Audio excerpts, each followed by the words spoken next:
আমাকে আল্লাহ তাআলা এই দুনিয়াত পাঠানোর আগে আল্লাহ আমাদের রিজিক আল্লাহ এই পৃথিবীতে পাঠিয়েছেন।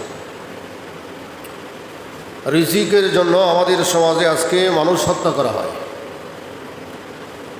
যেমন সন্তান দুই একটা নিলে পরে মানুষ আর সন্তান নিতে রাজি না, বলে কি খাওয়াতে পারবো না, তাকে লেখাপড়া করাতে পারবো না, ভরণ পোষণ করতে পারবো না। এই ভয়ে কিছু নষ্ট ডাক্তারদের পরামর্শে অনেক সন্তান হত্যা করা হয় আমাদের সমাজে। অথচ আল্লাহ রসুলের হাদিস হলো, যে বংশের মেয়েরা বাচ্চা কাচ্চা বেশি জন্ম দেয় এই সমস্ত মেয়েদেরকে দেখে বিয়ে করো। এর কারণ হলো রসুল বলেন, কিয়ামতের ময়দানে হাসরের মাঠে আমার উম্মত বেশি হবে। সুবহানাল্লাহ। আর আমরা রিজিকের ডরে, রিজিকের ভয়ে আমাদের সন্তানদেরকে হত্যা করি। একটা দুইটা নিলি আর নেই না, যেমন বোঝা যায় সন্তান নেওয়া আর না নেওয়া তার ইচ্ছা, তার শক্তি, তার পাওয়ার। নাউজুবিল্লাহ। অথচ সন্তান দেওয়া না দেওয়ার মালিক কে? আল্লাহ। শুধু সন্তান না, সব কিছু দেওয়ার মালিক আল্লাহ। সব কিছু দেওয়ার মালিক আল্লাহ। আমার রিজিক, আমার হায়াত, আমার মৌত, আমাকে ইজ্জত দেওয়া, আমাকে বেইজ্জত করা, মানে যা কিছু আছে যাবতীয় সব কিছুর মালিক একমাত্র আল্লাহ। পৃথিবীর সব ফকির, আল্লাহ হলো ধনী। আমেরিকার ডোনাল্ড ট্রাম্পও আল্লাহর সামনে গরিব। আল্লাহ হলো পৃথিবীর সবচেয়ে ধনী, যে আল্লাহর কাছে কোনো কিছুর অভাব নাই। আপনি আমার কাছে অভাব আছে, একটা থাকলে আর একটা নাই। এক জিনিস সমাধান করতে পারলে আরেকটা করতে পারি না। আমরা চাই একটা, হয় আরেকটা। এরকম হয় না? হয়। আমার মাথার টুপিটা মনে করেন অনেক সুন্দর, আরেকজনের দেখতে বললো, ভাই তোমার টুপিটা অনেক সুন্দর, এটা আমার দিয়া লাও। আমি বলবো কি, তা না ভাই, এই সুন্দর তো কি আমার একটাই, সুন্দর তো কি আমার একটা, আমি এটা দিতে পারবো না। তাহলে বোঝা গেল আমি স্বয়ং সম্পূর্ণ না। স্বয়ং সম্পূর্ণ একমাত্র আল্লাহ। স্বয়ং সম্পূর্ণ একমাত্র কি? আল্লাহ। আল্লাহ ছাড়া স্বয়ং সম্পূর্ণ কেউ না। এই জন্য আল্লাহ রাব্বুল আলামিন বলেন, দুনিয়ার সমস্ত মানুষ এবং কি দুনিয়ার সমস্ত রাজাবাদশারা, ক্ষমাধররা এবং যারা বেশি ক্ষমতাধর এবং বেশি পাওয়ারফুল, যত পাওয়ারফুলই হোক না কেন, আমি আল্লাহর কাছে সবাই অসহায়। আমি আল্লাহর কাছে সবাই কি? অসহায়। এই যে এত পাওয়ার আমেরিকার, ইরানে মারতাছে যে আর পারেনি কিচ্ছু করতো, পাওয়ার গেল কই? নেটোর কাছে, বিশ্বের নেটোর কাছে সাহায্য চাইছে, তারা সাহায্য করতো, কিন্তু তারা না করছে, না হইতো না। এত পাওয়ারফুল হওয়ার পরেও কি, এত পাওয়ারফুল হওয়ার পরেও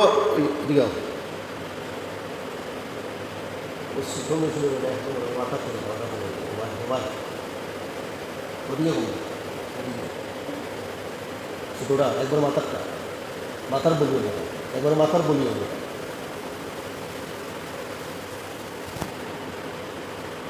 সাল্লাল্লাহু আলা সাইয়্যিদিনা মাওলানা মুহাম্মদ ওয়া আলা আলিহি ওয়া সাহবিহি ওয়া সাল্লাম। সাল্লাল্লাহু আলা সাইয়্যিদিনা মাওলানা মুহাম্মদ ওয়া আলা আলিহি ওয়া সাহবিহি ওয়া সাল্লাম। আস্তাগফিরুল্লাহ, ইন্নাল্লাহা গফুরুর রহিম। লা ইলাহা ইল্লাল্লাহু মুহাম্মাদুর রাসূলুল্লাহ। লা ইলাহা ইল্লাল্লাহু মুহাম্মাদুর রাসূলুল্লাহ সাল্লাল্লাহু আলাইহি ওয়াসাল্লাম। আল্লাহ রাব্বুল আলামিন আপনি আমাকে এই পৃথিবীতে কত সুন্দর করে এই পৃথিবীতে আল্লাহ পাঠাইছেন। আল্লাহ বলেন কোরআনের আয়াত, সূরা তালাকের 3 নম্বর আয়াত। সূরা তালাকের 3 নম্বর আয়াতে আল্লাহ বলেন, ওয়ায়ারযুকু মিন হাইসু লা ইয়াহতাসিব ওয়া মান ইয়াতাওয়াক্কাল আলাল্লাহ ফাহুয়া হাসবুহু ইন্নাল্লাহা বালিগু আমরিহি قد جعل الله لكل شيء قدرا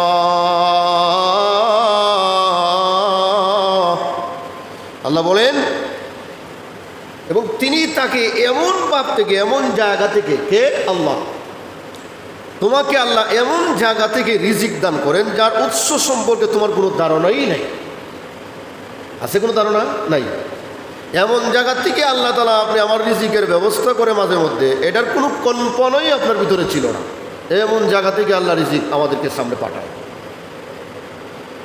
অথচ আল্লাহ বলেন যে রিজিকের মালিক আমি আল্লাহ আমি তোমাকে পৃথিবীতে পাঠানোর 50,000 বছর আগে তোমার রিজিক আমি আল্লাহ এই পৃথিবীতে পাঠাইছি তাহলে এই রিজিকের জন্য এত টেনশন কেন এত কষ্ট কেন অন্য জায়গাতে আল্লাহ বলেন ওয়ামা মিন দাব্বাতিন ফিল আরদি ইল্লা আলাল্লাহি রিজকুহা আল্লাহ বলেন আকাশের জমিনে যত জানদার আছে যারা হায়াত আছে জানদার দাব্বাতুনের অর্থ তাফসীর কারকরা লিখেছেন গাছপালা হ্যাঁ আপনার পাখি যা আছে যত জাতের মাখলুকাত আছে আকাশে এবং জমিনে যত জাতের জানদার আছে সকলের রিজিক দেওয়ালার মালিক আমি আল্লাহ সুবহান মুজাদ্দিদ মিল্লাত আশরাফ আলী তানভী রাহমাতুল্লাহি আলাইহি বলেন তোমাদের জুতার ফিতাও যদি ছিঁড়ে যায় এই জুতার ফিতাটাও আল্লাহর কাছে চাও কার কাছে আল্লাহর কাছে চাও জুতার ফিতাও যদি ছিঁড়ে যায় আল্লাহর কাছে চাও আল্লাহ আমার জুতার ফিতার ব্যবস্থা করো এখন আপনি বলবেন আমার পকেটে টাকা আছে জুতা দোকানে জুতার ফিতা আছে আল্লাহর কাছে চাওয়ার কি দরকার আমার টাকা আছে জুতা আছে দোকান আছে আমি টাকা দিলেই তো আমাকে জুতার ফিতা দিয়ে দিবে কোনো সমস্যা হবে না মুজাদ্দিদ মিল্লাত আশরাফ আলী তানভী রাহমাতুল্লাহি আলাইহি বলেন তোমার জুতা থাকলেই হবে না যে কদম তোমাকে আল্লাহ দিয়েছে এই কদমটা মহান আল্লাহ মুহূর্তের মধ্যে নিতে পারে এই জন্য আল্লাহর কাছে সাহায্য চাও সুবহান অনেক মানুষ সকালবেলা পা নিয়ে বের হয় কিন্তু সন্ধ্যাবেলা দেখা যায় তার পা নাই পা অ্যাক্সিডেন্ট করে ভেঙে গেছে আসেনি না নাই আছে তাহলে আল্লাহর কাছে জুতার ফিতা ছিঁড়ে গেলে আল্লাহর কাছে চাও আল্লাহ তোমার ব্যবস্থা করে দিবে জুতার ব্যবস্থা তুমি আল্লাহর কাছে সাহায্য চাও পকেটে টাকা থাকলেই জুতা পা দেওয়া যায় না যে কদম আল্লাহ দিয়েছে কদম ভালো না রাখলে তোমার পা যদি সুস্থ না থাকে ভালো না থাকে জুতা পা দিতে পারবে না এজন্য আল্লাহর কাছে শুকরিয়া আদায় করো আল্লাহ আমাকে সুস্থ রাখো ভালো রাখো আল্লাহ আমার জুতার ফিতা ছিঁড়ে গেছে ব্যবস্থা করো জুতার ফিতাটা যদি আল্লাহর কাছে চাওয়া লাগে তাহলে যাবতীয় সব আল্লাহর কাছে চাওয়া লাগবে সুবহান সব আল্লাহর কাছে চাওয়া লাগবে আল্লাহ চাইলে খুশি না চাইলে বেজার আল্লাহ চাইলে খুশি না চাইলে বেজার আল্লাহ বলেন বান্দা যত চায় আমি আল্লাহ তার প্রতি তত খুশি থাকি আর বান্দা যখন আমার কাছে চায় না তখন আমি বেজার হয়ে যাই দুনিয়ার মানুষের কাছে বারবার চাইলে বেজার হয় আল্লাহর কাছে চাইলে আল্লাহ খুশি হয় সুবহান সারা পৃথিবীর সমস্ত মখলুক যদি এক জায়গায় জমা হয়ে আল্লাহর কাছে দাবি জানায় যে আল্লাহ আমার ওইটার দরকার যাবতীয় যত দরখাস্ত আছে সব দরখাস্ত একসাথে যদি উপস্থাপন করে আল্লাহর দেওয়ার ক্ষমতা আসেনি না নাই আছে আল্লাহর এত ক্ষমতা আল্লাহর এত কুদরতি ভান্ডার এত কিছু জমা যে আল্লাহর এই পৃথিবীতে যত মখলুক আছে যত আল্লাহ তাআলার সৃষ্টি জগতের ভিতরে যা আছে সবাই যদি একসাথে আল্লাহর কাছে প্রার্থনা করে যার প্রয়োজন মুআফিক যার প্রয়োজন অনুযায়ী যে আমার এটার দরকার আমার ওইটার দরকার আল্লাহ একসাথে সকলকে দেওয়ার ক্ষমতা আল্লাহর আছে আসেনি না নাই আছে আল্লাহর কুদরতি ভান্ডারও কোনো কিছুর অভাব নাই আমাদের চাওয়ার অভাব আমরা নিয়ম অনুযায়ী আল্লাহর কাছে চাইতে পারি না, এই জন্য আমরা পাই না। দোয়া আল্লাহ তাআলার একটা ইবাদত। আর দুআউ হুয়াল ইবাদা, স্বতন্ত্র একটা ইবাদত হলো দোয়া। দোয়ার মাধ্যমে যা ইচ্ছা তা আল্লাহর কাছে চাও। যেটা অস্বাভাবিক ওইটাও চাও, যেটা স্বাভাবিক ওইটাও চাও, যেটা কঠিন ওইটাও চাও, যেটা সহজ ওইটাও আল্লাহর কাছে চাও। দেওয়ার মালিককে আল্লাহ। এই জন্য দোয়ার সময় আল্লাহর কাছে চাইতে কম চাও না, বেশি চাও আল্লাহর কাছে। আর দোয়াও হুয়াল ইবাদা, দোয়া একটা ইবাদত, স্বতন্ত্র ইবাদত। একা একই করো, মজমাতে করো, সকলকে মিল্লা করো, আর যাই করো। দোয়া একটা ইবাদত, আল্লাহর কাছে চাও, যা চাও আর আল্লাহর কাছে চাও। সন্তান দরকার, আল্লাহর কাছে চাও। কোনো পীরি সন্তান দিতে পারবে না, কোনো বাবা সন্তান দিতে পারবে না। সন্তান দরকার, ছেলের দরকার, আল্লাহর কাছে চাও। মেয়ের দরকার, আল্লাহর কাছে চাও। আর দোয়া করো, রব্বি হাবলি মিনাস সালিহিন, আল্লাহ আমার সন্তানকে নেককার বানাও, ভালো বানাও, পরহেজগার বানাও। আল্লাহ নেককার সন্তান দান করো, নেককার সন্তান দান করো। আল্লাহর কাছে দোয়া করো, আল্লাহ সন্তানের ব্যবস্থা করতে পারবে কি পারবে না? পারবে কি পারবে না? পারবে। আরে মানুষের মন মস্তিষ্ক কত খারাপ, মানুষের ব্রেন কত নষ্ট হয়েছে দেখেন। ল্যাংটা বাবার কাছে গিয়েও সন্তান চায়, ল্যাংটা বাবার কাছে গিয়েও চায় বাবা, বাবা ডাকে, বাবা ডাকে, নাউজুবিল্লাহ। ল্যাংটা অবস্ত্র, শরীরে একটা কাপড় নাই, ওই মানুষের কাছে গিয়া বাবা বাবা বলে, আর বলে বাবা আমাকে ওইটা দাও, ওইটা দাও, নাউজুবিল্লাহ। অথচ এই ক্ষমতা আল্লাহর। শরীয়তের বিধান হলো, কোনো মানুষ যদি উলঙ্গ হয়ে আকাশ দিয়া উড়িয়া যায়, এটা ফির না, এটা পীর না, এটা মুর্শিদ না, এটা এক নম্বরের শয়তান। শরীয়তের বিধান হলো, উলঙ্গ হয়ে যদি আগুনে পড়ে যায়, ফুরে না, জ্বলে না, তাহলে বোঝা গেল এটা এক নম্বরের শয়তান, এটা ফির না। উলঙ্গ হয়ে যদি পানি দিয়ে হেঁটে যায়, সাগরের মধ্যখানে দিয়ে হেঁটে যায়, কুশিয়ারা নদী পের হয়ে যায়, সুরমা নদী পের হয়ে যায় উলঙ্গ অবস্থায়, তাহলে বুঝবেন এটা পীর না, এটা নাম্বার 1 শয়তান। ঠিক কিনা? কারণ কোন পীর উলঙ্গ থাকতে পারে না। শাহজালাল উলঙ্গ হইয়াই সুরমা নদী পার হয় নাই, শরীয়তের বিধান মেনে বের হয়েছে। আজকে আমাদের সমাজের মানুষেরা এত, মানুষের দিমাগ খারাপ হয়ে গেছে, মানুষের ব্রেন এত নষ্ট হয়ে গেছে, উলঙ্গ অবস্থায় রাস্তায় রাস্তায় ঘোরায়, তার কাছে গিয়া বাবা বাবা বলে সাহায্য চায়, নাউজুবিল্লাহ। অথচ তার নিজেরই খবর নাই, পায়খানা কোন জায়গায় করে, পেশাব কোন জায়গায় করে, পায়খানা করে পানি লয় না প্রস্রাব করে পানি লয়, তার কোনো খবর নাই। নাফাক অবস্থা আছে, ওই বাবার কাছে গিয়া চায়। অথচ চাওয়ার মালিক একমাত্র আল্লাহ। জায়গা চাওয়ার জায়গা খোলানো আল্লাহর কাছে, আল্লাহর কাছে চাওয়ার জায়গা। আল্লাহ বলেন আমার কাছে চাও। হায়াত চাইবা, আমি দেওয়ার মালিক। মৃতকে জিন্দা করার মালিকও আমি আল্লাহ। কেউ যদি মৃত হয়ে যায়, জিন্দা করতে চাও, সিস্টেম আছে, নিয়ম অনুযায়ী আল্লাহর কাছে চাও। ঈসা পয়গম্বর আল্লাহর কাছে চেয়েছেন, কোনো মানুষের সাহায্য চাইছে না, আল্লাহর সাহায্য। ওইসে কুম বিইজনিল্লাহ, আল্লাহর হুকুমে জিন্দা হও। কার হুকুমে? আল্লাহর হুকুমে।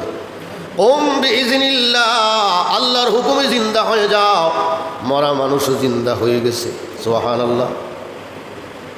এক ঘটনা আছে, সাহাবী, অনেক দূরের রাস্তা, ঘোড়ানি উটনি সফরে রওনা দিয়েছে, মধ্যখানে গাছের মধ্যে বেঁধে উনি যখন তন্দায় চলে গেছে, কিছুক্ষণ পর দেখা গেল ওনার উটটা মারা গেছে।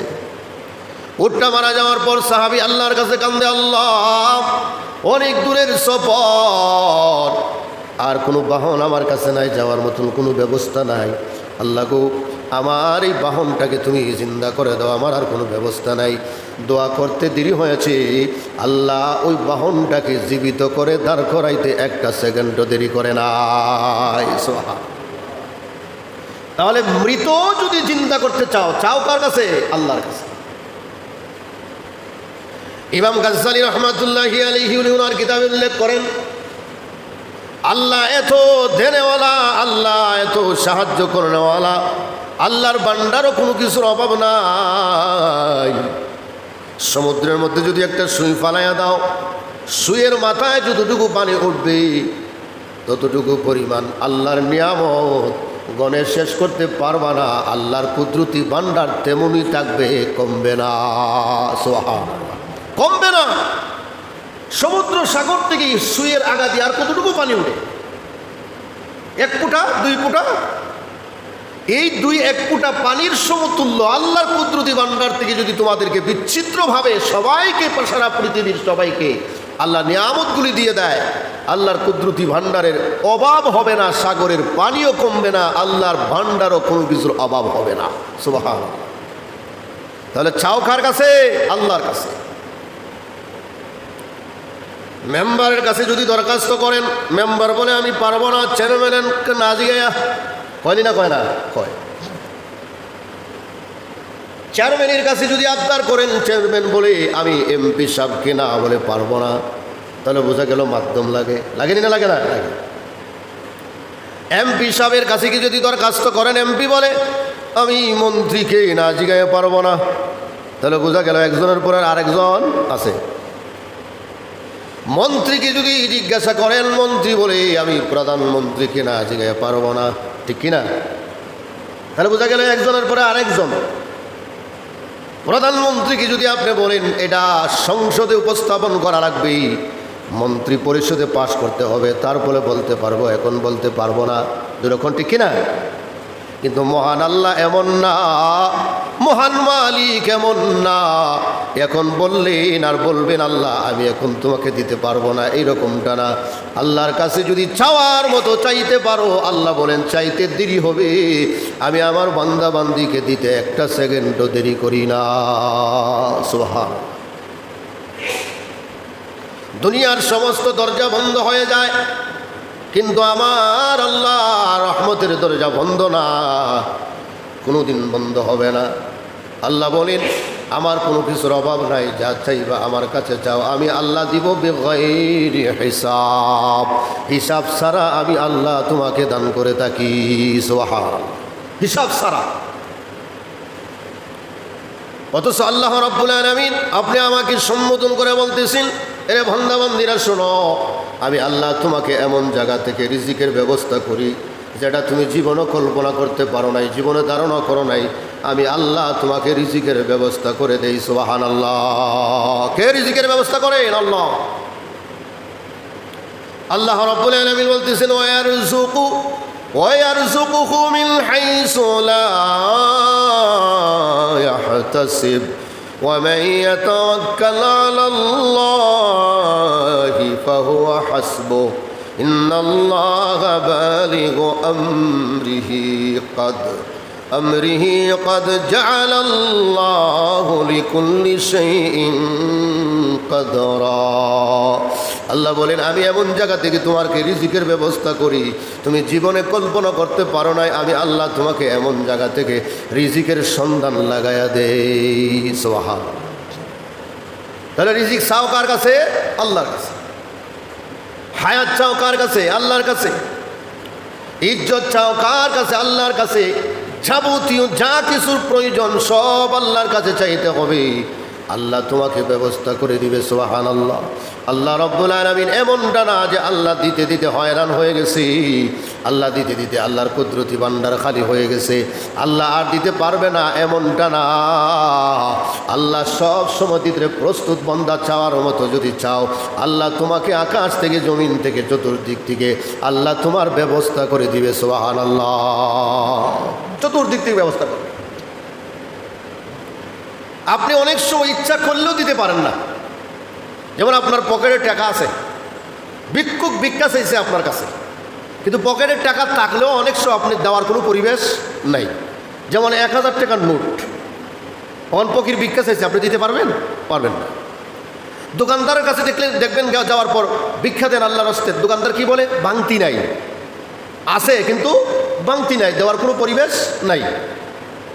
অথবা আপনার মন মানসিকতা আছে দেওয়ার মতো, দেওয়ার মতন মন মানসিকতা আছে, কিন্তু আপনার দেওয়ার মতন কোনো পরিবেশ নেই এই মুহূর্তে। আপনি ইচ্ছা থাকলেও দিতে পারেন না। যেমন আপনি মসজিদে আজকে জুমাবার দিন নামাজ পড়ার জন্য, সবাই তো চায় 10-20 টাকা মসজিদের বাস্কত দেই, চায় কি চায় না? চায়, যে আল্লাহ রস্তে দেই। কিন্তু অনেক সময় আছে পকেটের টাকা আছে ঠিকই, কিন্তু দেওয়ার মন চায়, কিন্তু এরপরেও দিতে পারে না, এরপরেও দিতে পারে না। কারণ মনটা চাচ্ছে দেওয়ার জন্য, উদ্বুদ্ধ হচ্ছে দেওয়ার জন্য, এরপরে দিতে পারে না। কারণ মসজিদের বাহিরে গেলে অথবা বাজারে তার টাকার প্রয়োজন আছে, অন্যান্য প্রয়োজন, অন্যান্য দরকার, ইচ্ছা থাকলেও দেওয়া যায় না, অথবা আছে ঠিক কিন্তু বাংতি নাই, এরকম হয় না? হয়। আল্লাহ তো এইরকম না যে আমার ইচ্ছা থাকলে দিতে পারবো না, এরকম না। আল্লাহ সব সময় দিতে পারেন, প্রস্তুত আল্লাহ দেওয়ার জন্য। সুবহানাল্লাহ, আল্লাহ সব সময় প্রস্তুত তোমাকে দেওয়ার জন্য। তুমি চাও আল্লাহর কাছে, আল্লাহ দিবে তোমাকে। আজকে রিজিকের জন্য আমরা কত কষ্ট করি, দেশ ছেড়ে বিদেশ পর্যন্ত যাই। দেখছেন না কয়েকদিন আগে 17-15 জন 16-17-18 জন যুবক মারা গেছে। তারা কিসের জন্য গিয়েছিল? রিজিকের জন্য, ঠিক না? রিজিকের জন্য গিয়েছিল, কিন্তু সাগর পাড়ি দিতে গিয়ে সবাই মারা গেছে। রিজিকের জন্য, রিজিক অন্বেষণ করার জন্য গিয়েছিল। ইউরোপ যাবে স্বপ্ন দেখেছিল, ইউরোপ যাব, লাখ লাখ টাকা রুজি করব, মা বাবাকে দিব, বাড়িঘর বানাবো, এই করবো সেই করবো। স্বপ্ন ধুলিস্যাৎ হয়ে গেছে, কিছুই হলো না, জীবন শেষ। আপনি আমার অনেক স্বপ্ন আছে, স্বপ্নের কোনো শেষ নাই। আপনি আমার অনেক আশা আছে, আশার কোনো শেষ নাই। কিন্তু আজরাইলের কাছে সব আশা ব্যর্থ, সব আশা ব্যর্থ। নতুন বাড়ি বানাইছে, নতুন ঘর করছে, নতুন বিল্ডিং করছে, হুজুরদেরকে দাওয়াত দিছে। আজকে জুমার দিন, জুমার নামাজের পরে হুজুর আমার বাসা উদ্বোধন করবো, আপনার দাওয়াত। এরকমও আছে উদ্বোধন করার আগেই ঘরের মালিক মারা গেছে, আসেনি না? নাই, আছে। উদ্বোধন করবার আগেই ঘরের মালিক শেষ, আজরাইল চলে আসছে তার কাছে, আর ঘরে ঢুকতে পারে নাই, উদ্বোধন করতে পারে নাই। দোকান করবে, অনেক কষ্ট করে টাকা পয়সা জোগাড় করে দোকান করেছে, আজকে উদ্বোধন করবে দোয়া মোনাজাত দিয়ে, কিন্তু দোকান উদ্বোধন করতে পারে নাই। অনেক মানুষ আছে, আজরাইলের কাছে সব ধুলিস্যাৎ, সব আশা ব্যর্থ, সব নষ্ট। এই জন্য আল্লাহ রাব্বুল আলামিন আপনি আমাকে রিজিকের যে আমাদের একটা অশান্তি আমাদের ভিতরে, রিজিকের জন্য মানুষ অনেক সময় গুনার কাজ পর্যন্ত করে ফেলে, হারাম কাজ করে ফেলে। রিজিকের জন্য, টাকাওয়ালা হওয়ার জন্য, পয়সাওয়ালা হওয়ার জন্য, সম্পদের পাহাড় করার জন্য সুদের ব্যবসা পর্যন্ত করে, ঘুষের ব্যবসা পর্যন্ত করে, দুর্নীতি করে। মানে এইগুলা করতে করতে করতে করতে একসময় দেখা যায় তার মরণ চলে আসছে। এই টাকা খাওয়ার কোনো সুযোগই হয় নাই, এই বিল্ডিংয়ে ঢোকার কোনো সুযোগ হয় নাই, এই গাড়ি চালানোর কোনো সুযোগ হয় নাই। যে টাকা দিয়ে এত কষ্ট করে হারাম কাজ করে তার এত কিছু করলো, এগুলি খাওয়ার তার বয়স এখন নাই, তার সময় এখন নাই, চলে যাওয়ার সময় এসেছে। এরকম হয় নাই না? হয় না? হয়। হায়াতের মালিক, মৌতের মালিক, ইজ্জত দেওয়ার মালিক, বেইজ্জত করার মালিক, আমাকে সুস্থ রাখার মালিক, অসুস্থ করার মালিক, আমাকে সম্পদ বানানোর মালিক, গরিব বানানোর মালিক, বাদশা বানানোর মালিক, ফকির বানানোর মালিক, সব কিছুর মালিক একমাত্র আল্লাহ। কে? আল্লাহ। এটা বিশ্বাস করতে হবে। দোকান আমাকে খাওয়ায় না, আমার ছেলে লন্ডন পাঠাইছি, লন্ডনের ছেলে আমাকে খাওয়ায় না, এই কথা বিশ্বাস করতে হবে যে আমার আল্লাহ আমাকে খাওয়ায়, এটা বিশ্বাস করতে হবে। বলে আপনি হুজুর কেমনে বিশ্বাস করবো? ছেলে যদি রুজি না করতো না খাইয়া মরলাম নেই, নাউজুবিল্লাহ। আপনি যে সময় মার পেটের ভিতরে আসলেন 10 মাস 10 দিন, ওই দিন আপনাকে কে খাওয়াইছে বলেন? আপনি উত্তর দেন দেখি। 10 মাস 10 দিন আপনি যে সময় মার পেটের ভিতরে ছিলেন, ওই দিন কে খাওয়ালো? কে আপনাকে বড় করলো? এখান থেকে খেয়ে দুনিয়ার জগৎ আপনাকে দেখালো। আপনি চিন্তা করেন। তাহলে আপনি আজকে ওইখানে চিন্তা করেন যে দোকান না থাকলেও আমার আল্লাহ আমাকে খাওয়াবে, আল্লাহ ব্যবস্থা করবে। দোকান যে সময় ছিল না ওই সময় খাইছি, ছেলে যে সময় বিদেশ দেই নাই ওই সময় খাইছি, তাহলে না থাকলেও খাবো, থাকলেও খাবো। বিশ্বাস কার উপরে? আল্লাহর উপরে। বিশ্বাস থাকতে হবে আল্লাহর উপরে। এই জন্য আল্লাহ পাক রব্বুল আলামিন বলেন যে আমি তোমাদেরকে এমনভাবে রিজিকের ব্যবস্থা করি, এমন জায়গা থেকে করি যেটা তুমি জীবনেও কল্পনা করতে পারো নাই। আমি আল্লাহ এমন জায়গা থেকে তোমাকে রিজিকের ব্যবস্থা করে দেই। সুবহানাল্লাহ, আল্লাহ নিজে বলছেন। অথচ আমাদের সমাজে আজকে সবচেয়ে ভয়াবহ কথা হলো যে আমরা সন্তানদেরকে হত্যা করি রিজিকের জন্য। যার 1টা 2টা সন্তান হয়ে গেছে, বাকি 3, 4, 5 নম্বর, 6 নম্বর, 7 নম্বর হওয়ার কথা, কিন্তু দেখা গেছে এই সন্তানগুলি তাকে ডাক্তারের পরামর্শে, এমনও ডাক্তার আছে, এমনও মেডিসিন আছে যে মেডিসিনকে, যে ডাক্তারের পরামর্শে সন্তানদেরকে হত্যা করা হচ্ছে। নাউজুবিল্লাহ। কিয়ামতের ময়দানে, হাসরের ময়দানে এই সন্তানগুলি হত্যার বিচার আপনার বিরুদ্ধে দায়ের করবে ইনশাআল্লাহ। যে সন্তানগুলি দুনিয়াতে আসার কথা ছিল তাকে আপনি আনতে দিলেন না, কিয়ামতের ময়দানে অবশ্যই এই সন্তানগুলি আপনার বিরুদ্ধে অবশ্যই আল্লাহর দরবারে বিচার দায়ী করবে, আল্লাহর কাঠ করায়। সে দরখাস্ত করবে, আল্লাহ আমি তো দুনিয়ার গিয়ে তো বালা কাম করলাম নে, আমি তো নামাজ পড়লাম নে, রোজা রাখলাম নে, কোরআন পড়লাম নে, আমি সব কিছু করলাম নে, আমার দুনিয়ার যাওয়ার কোনো সুযোগই দিয়েছেন আল্লাহ। তারে ধরো, পাকড়াও করো, ইনশাআল্লাহ পাকড়াও করা হবে, কাউকে ছাড় দেওয়া হবে না। তুমি চিন্তা করো, রিজিকের মালিক ছিল আল্লাহ, তুমি রিজিকের বয়ে সন্তান হত্যা করো, নাউজুবিল্লাহ। রিজিকের বয়ে তোমার উপরে বিশ্বাস, আল্লাহর উপরে বিশ্বাস স্থাপন তোমার নাই, যদি থাকতো তাহলে তুমি এইভাবে করতে না। এমনি তো তুমি নামাজ পড়ো, রোজা রাখো, আল্লাহ বিল্লাহ করো, সব করো, দেখতে খুব পরহেজগার, খুব আল্লাহওয়ালা, কিন্তু দেখা গেছে তোমার ভিতরে ঈমান যে পরিপূর্ণ থাকার কথা, এই পরিপূর্ণতা তোমার ভিতরে নাই। পরিপূর্ণতা তোমার ভিতরে নাই। শুধু দাড়ি রাখলেই পরহেজগার, শুধু টুপি লাগাইলেই পরহেজগার, পাঞ্জাবি লাগাইলেই পরহেজগার, শুধু আল্লাহর সুরত ধরলেই পরহেজগার হয়ে যাইবা, এইরকমটা না। রবীন্দ্রনাথ ঠাকুর বহুত বড় পরহেজগার দেখতে চুকতে, যেরকম ঠিক কিনা, দেখতে বহুত বড় পরহেজগার। মনমোহন সিং কি ফাগরি উগরি দাড়ি উড়ি লাগাই বেটা, কত বড় পরহেজগার। লেবাস আছে ইসলামের, কিন্তু আসলে ভিতরে কি ইসলাম নাই। আপনি আমার ভিতরে উপরে দিয়ে সাইনবোর্ড আছে ইসলামের, কিন্তু ভিতরে যদি না থাকে ইসলাম, তাহলে ইসলাম দিয়ে কি হবে বলে? আমার ভাইয়ারা, এই জন্য ইসলাম ঈমান এমন একটা জিনিস যেটা দেখাও যায় না, ধরাও যায় না, ছোঁয়া যায় না, কিন্তু অনুমান করা যায় যে তার ভিতরে ঈমান আছে। তার চরিত্রে, তার আচার ব্যবহারে, তার ইবাদতের মাধ্যমে, পরহেজগারির মাধ্যমে, আল্লাহ বিল্লাহর মাধ্যমে বোঝা যায় তার ভিতরে ঈমান আছে। ঈমান নামক এই জিনিসটা দৌলত আল্লাহ তাআলা তাকে দিয়েছেন। এই জন্য ঈমান শুধু মুখ দিয়ে দাবি করলে হয় না, ইসলামের শাখা পোশাখা, শরীয়তের বিধান যেগুলি আছে পূর্ণাঙ্গভাবে যখন আমরা আদায় করব, তখন আমরা পরিপূর্ণভাবে পূর্ণতা ঈমানদার হিসাবে দাবি করতে পারবো যে আমরা ঈমানদার। দোকান দিছে শাহজালালের নামে, এ নমাজই করে না, অথচ শাহজালালে এ হক্ত নমাজ ছাড়ছে না, আসেনি না নাই? আছে। দোকান দিছে শাহজালালের নামে, পীর বাবার নামে, অলির নামে, অলি এক ওয়াক্ত নামাজ ছাড়ে নাই, অলি আল্লাহর হুকুম অমান্য করে নাই, কিন্তু সে নিজেই নামাজ পড়ে না, দাঁড়াইয়া প্রস্তাব করে। তো অলির নাম দিয়ে দোকান দিয়ে কী লাভ হইল? কোনো লাভ হয়েছে? কোনো লাভ নেই। শুধু নাম দিলেই কাম হবে না, সাইনবোর্ড দেখলেই কাম হবে না। গাড়ির পিছনে, অনেক গাড়ির পিছনে লেখা থাকা দেখেন নামাজ কায়েম করো, এই ড্রাইভারই নামাজ পড়ে না, আসেনি না নাই? আছে। লেখলে কি কাম হইব? অন্তরে থাকতে হবে। এই জন্য ঈমানের সম্পর্ক আমাদের অন্তরের সাথে, আমাদের দিলের সাথে অন্তরের সম্পর্ক, আল্লাহর সাথে সম্পর্ক হলো ঈমানের সম্পর্ক। ঈমান যার যত মজবুত হবে তার ঈমানের পাওয়ার ততটুকু বাড়বে। আল্লাহু আকবার। দেখেন, রিজিক আল্লাহ তাআলা এমন জায়গা থেকে দিবেন যেটা আপনি কল্পনা করতে পারবেন না। মিশরে 60 জন মুহাদ্দিস, লক্ষ লক্ষ হাদিস এক একজনের সিনার ভিতরে মুখস্থ। সুবহানাল্লাহ। এই 4 জন মনে মনে ভাবলো যে আমাদের সিনার ভিতরে মুখস্থ, এগুলো তো জনগণে জানে না এবং দেখেও না, পড়তেও পারবে না, আমরা লিখিতভাবে এগুলাকে প্রকাশ করি জনগণের সামনে। জনগণের সামনে প্রকাশ করার জন্য তারা এক পাহাড়ে জঙ্গলে গেছে।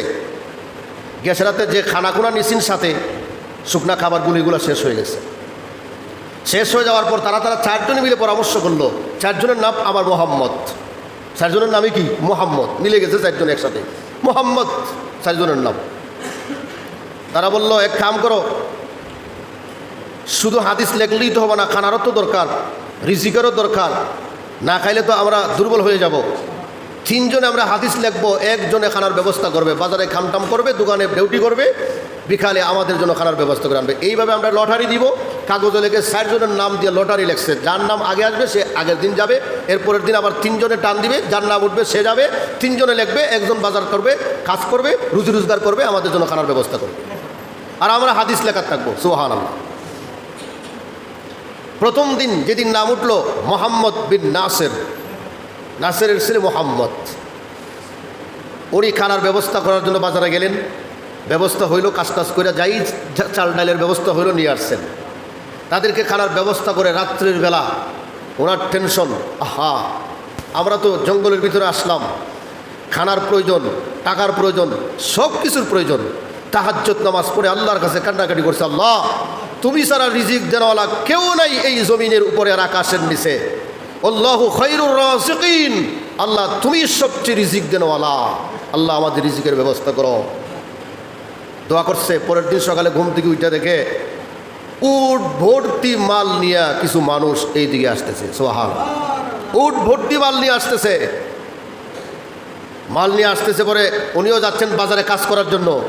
রাস্তা ওনাকে ভাই জিজ্ঞাসা করলো, ভাই কোথায় যাচ্ছেন, আপনার নাম কি? বলে আমার নাম হলো মোহাম্মদ বিন নাসির।